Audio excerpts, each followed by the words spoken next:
नमस्कार, स्वागत है आपका आज मीडिया ग्रुप में और मैं हूं आपके साथ संजय शर्मा। आज जो हमारे गेस्ट हैं उन्हें किसी भी तरह के इंट्रोडक्शन की आवश्यकता नहीं है। आप सब लोग इनको बहुत ही अच्छी तरह जानते हैं। जी हां, हम बात कर रहे हैं one of the most famous cardiologist doctor Gaurav Minocha के बारे में, जो कि आज गाज़ियाबाद वैशाली स्थित मैक्स हॉस्पिटल में कार्डियोलॉजिस्ट के पद पर अपनी सेवाएं दे रहे हैं। आपको बता दें कि डॉक्टर गौरव मिनोचा ने मेडिकल शिक्षा की शुरुआत दयानंद मेडिकल कॉलेज लुधियाना से MBBS और MD मेडिसिन करके की। इसके बाद अलग अलग इंस्टीट्यूट में ट्रेनिंग करके आज वह इस मुकाम पर पहुँचे हैं और आज हमारे साथ हैं। आज हम उनसे बात करेंगे कुछ ऐसे टॉपिक्स पर जो शायद आपके और आपके परिवार के लिए बेहद ज़रूरी साबित हो सकते हैं। तो आइए बात करते हैं डॉक्टर गौरव मिनोचा से और जानते हैं कि डॉक्टर गौरव मिनोचा ने अपने मेडिकल की शिक्षा कहाँ से प्राप्त की। मैंने दयानंद मेडिकल कॉलेज लुधियाना से अपना MBBS और MD मेडिसिन किया। उसके बाद मैंने कार्डियोलॉजी की training Escorts heart institute Delhi और उसके बाद Kings George medical college KGMC Lucknow से किया 2002 में। और उसके बाद मैंने फिर एस्कॉट्स हार्ट हॉस्पिटल ज्वाइन किया और वहाँ से अपनी इंटरवेंशनल ट्रेनिंग एंजियोग्राफी और एंजियोप्लास्टी की ट्रेनिंग कंप्लीट की। और मैं यहाँ पर उसके बाद दिल्ली एरिया में लास्ट 20 साल से प्रैक्टिस कर रहा हूँ। तो आइए अब जानते हैं डॉक्टर गौरव मिनोचा से कि वे कौन कौन से कारण होते हैं जिनसे हार्ट अटैक का खतरा बढ़ जाता है। हार्ट अटैक एक ऐसी बीमारी है जो सिर्फ एक कारण से नहीं, बहुत कारण हैं जो मिलके हार्ट अटैक करते हैं या उसकी वजह से हार्ट अटैक हो सकता है। अब जो 5 मेन कारण हैं उसे हम कहते हैं diabetes, hypertension, high cholesterol, smoking और आपकी फैमिली हिस्ट्री में अगर हार्ट की बीमारी है तो इन 5 कारणों की वजह से किसी भी पेशेंट को हार्ट अटैक आने का रिस्क बढ़ जाता है। सो हमें ये बहुत ध्यान देना होता है कि ऐसे पेशेंट जिनको ये सब प्रॉब्लम्स हैं उनको हार्ट अटैक या हार्ट की बीमारी के अगर लक्षण हो तो उनको जल्दी मेडिकल फैसिलिटीज से मिलना चाहिए, डॉक्टर से मिलना चाहिए और कुछ प्रिवेंटिव मेडिकेशंस होती हैं जिनको लेके हम हार्ट अटैक को प्रिवेंट कर सकते हैं। जब हमारे रिपोर्टर ने अगला सवाल ये पूछा कि कुछ विशेषज्ञों की राय है कि खून पतला करने की दवा लेने से भी हार्ट अटैक से बचा जा सकता है, तो फिर सर्जरी क्यों की जाती है, इस पर डॉक्टर मिनोचा ने बताया। आर्टरी की ब्लॉकेजेस मैकेनिकल ब्लॉकेजेस होती हैं। जैसे आप इमेजिन करें कि जो सीवेज लाइन है अगर ब्लॉक हो जाए तो उसमें कुछ कूड़ा फंस जाता है, तो उसको तो अगर खोलने की बात करें तो मैकेनिकली ही खोलना पड़ता है, बलून एंजियोप्लास्टी से या स्टेंट डाल के। लेकिन क्योंकि जो हार्ट है वो एक, और जो हमारी बॉडी है वो एक ऐसा ऑर्गन है कि हमेशा वो फाइट करती रहती है एडवर्सिटीज के साथ। तो अगर कोई ब्लॉकेज आती है तो नॉर्मली हार्ट जो है अपनी छोटी छोटी बाईपास चैनल्स बनाने की कोशिश करता है और इस दौरान अगर ब्लड का फ्लो चलता रहे, चाहे कुछ ब्लॉकेज है और ब्लड का फ्लो चलता भी रहे, जिस ब्लड के फ्लो को चलता रहने के लिए खून पतला करने की हम दवाइयां दे सकते हैं, कोलेस्ट्रॉल की मेडिसिन दे सकते हैं ताकि ब्लॉकेजेस बढ़े ना। लेकिन ये कहना कि ब्लॉकेजेस खत्म हो जाएंगी दवाइयों के साथ, ऐसा नहीं पॉसिबल होता। उसके लिए तो ब्लॉकेजेस को ट्रीट करने के लिए अगर कोई ब्लॉकेजेस हैं उनको खोलने के लिए हमें एंजियोप्लास्टी या स्टेंटिंग की जरूरत पड़ती है।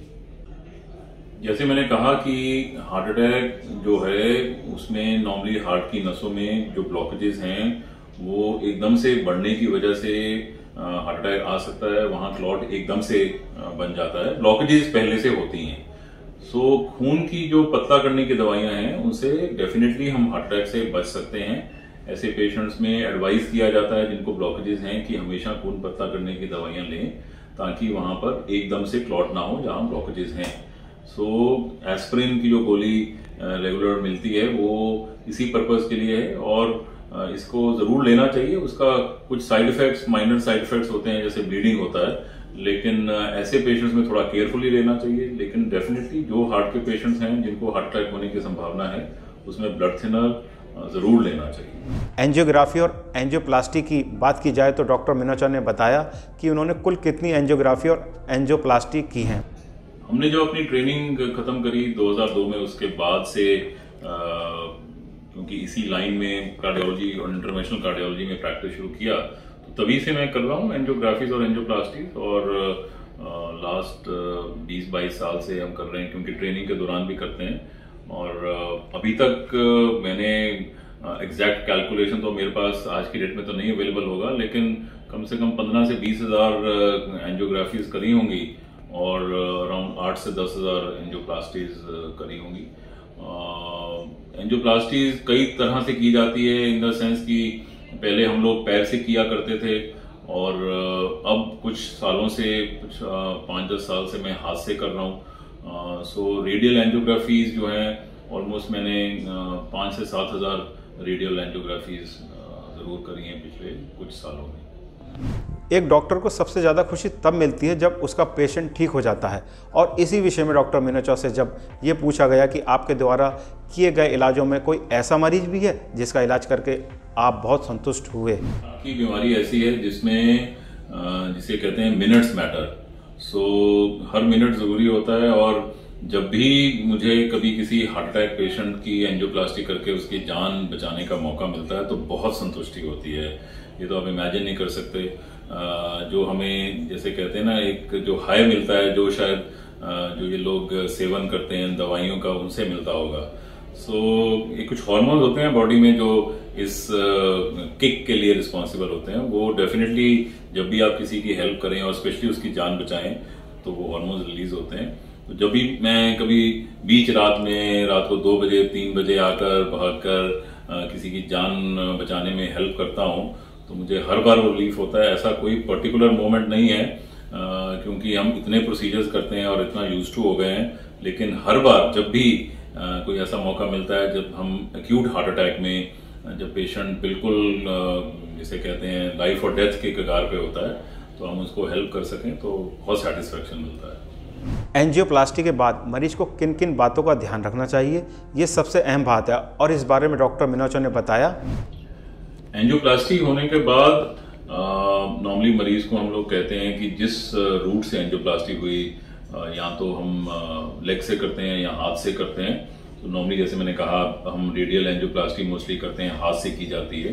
तो इसमें 1 या 2 दिन के लिए बस उनको इस हाथ का ध्यान रखना पड़ता है कि इससे ज्यादा कोई भारी सामान ना उठाएं, ताकि वहां से कोई ब्लीडिंग ना हो और कोई इन्फेक्शन ना हो, तो उसको कवर किया जाता है। इसके अलावा नॉर्मली हम पेशेंट को ये कहते हैं, क्योंकि एंजियोप्लास्टी जब होती है तो किसी वजह से होती है जिसमें हार्ट को ब्लड की सप्लाई कम जा रही होती है, तो कुछ पेशेंट्स को ऐसा भी होता है कि हार्ट के मसल को डैमेज भी हुआ होता है। तो हम 2 से 3 दिन तक रेस्ट करने के लिए कहते हैं। उसके बाद ग्रेजुअली अपनी वो नॉर्मल एक्टिविटीज 1 हफ्ता 10 दिन में पूरी रिज्यूम कर सकते हैं। तो फायदा एंजियोप्लास्टी का अगर हम सर्जरी से कंपेयर करें यही रहता है कि बहुत ज्यादा रेस्ट या रिस्ट्रिक्शंस की जरूरत नहीं होती है।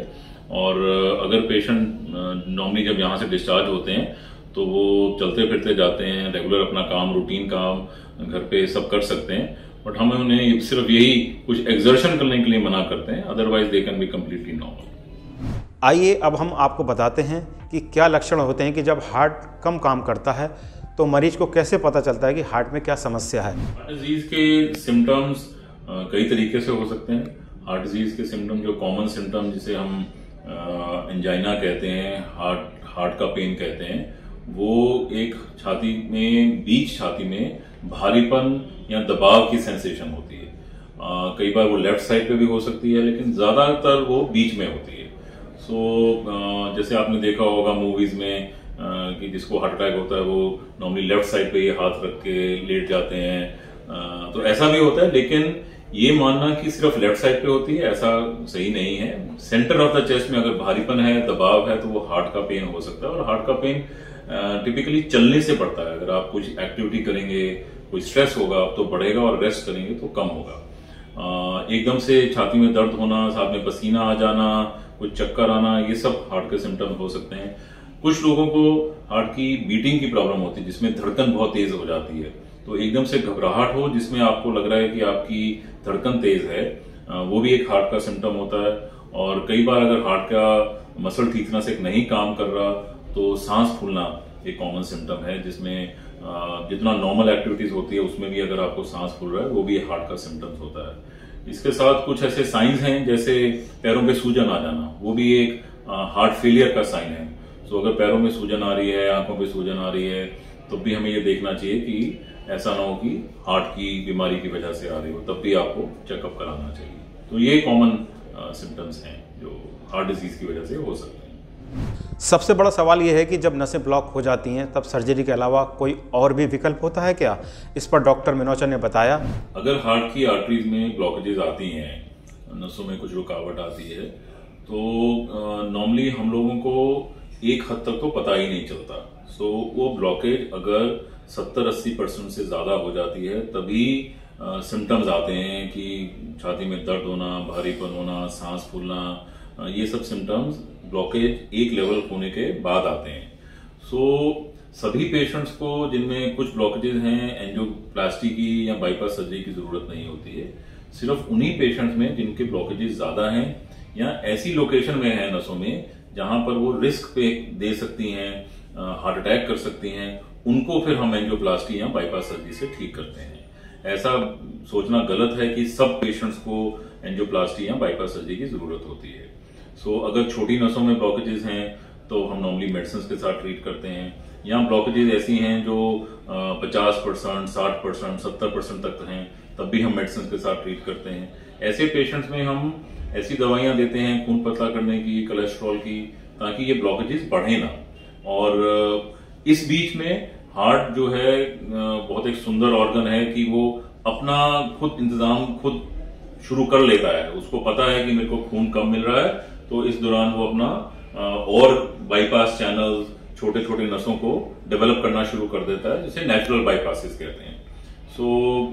लेकिन जिन पेशेंट्स को ये प्रॉब्लम सडनली होती है, एकदम से एक्यूट हार्ट अटैक के रूप में आते हैं, वहां एंजियोप्लास्टी करना जरूरी है, क्योंकि उस टाइम पे हमारे पास टाइम नहीं होता दवाइयों के काम करने का। उस टाइम उस नस को खोलना बहुत जरूरी है। यहाँ ऐसे पेशेंट्स हैं जिनकी ब्लॉकेज ऐसी लोकेशन पे है जो बहुत बड़ा हिस्सा हार्ट का कॉम्प्रोमाइज कर रहे हैं, जिसकी वजह से पेशेंट को ज्यादा सिम्टम्स हो रहे हैं या हार्ट फेल होने का रिस्क है। तो हमें ये डिसाइड करना होता है एंजियोग्राफी के बाद कि किस पेशेंट को किस इलाज की जरूरत है। मैं ये मानूंगा कि ऑलमोस्ट 50, 60, 70% पेशेंट्स भी दवाइयों के साथ ट्रीट हो सकते हैं। कुछ पेशेंट्स हैं जिनमें हमें इमरजेंसी रूप में या तो एंजियोप्लास्टी या बाईपास सर्जरी की जरूरत पड़ती है, या जिनमें मेडिसिन के साथ हमें लगता है कि रिस्क रहेगा सडन हार्ट कोलैप्स का या हार्ट अटैक का, वहां हमें एंजियोप्लास्टी या बाईपास सर्जरी करनी पड़ती है। हार्ट को स्वस्थ रखने के लिए क्या क्या सावधानियां रखनी चाहिए, ये जानना भी आपके लिए बहुत जरूरी है। तो स्वस्थ रखने के लिए बहुत लेवल्स पे हमें सावधानियां रखनी चाहिए। तो अगर मैं कुछ बेसिक बातें करूं तो उसमें सबसे इम्पोर्टेंट तो डाइट ही होती है कि अपना आपको हार्ट हेल्दी खाना खाना चाहिए, जिससे हम कहते हैं कि जिसमें आपका फल और हरी सब्जियां ज्यादा हों, जिसमें होल ग्रेन ज्यादा हों। मोस्टली हम लोग रिफाइंड ग्रेन्स खाते हैं, वो हार्ट के लिए अच्छे नहीं होते। ऑब्वियसली आप सब लोग जानते ही हैं कि तेल कम रखना चाहिए। घी और मक्खन हार्ट के लिए बिल्कुल अच्छा नहीं होता।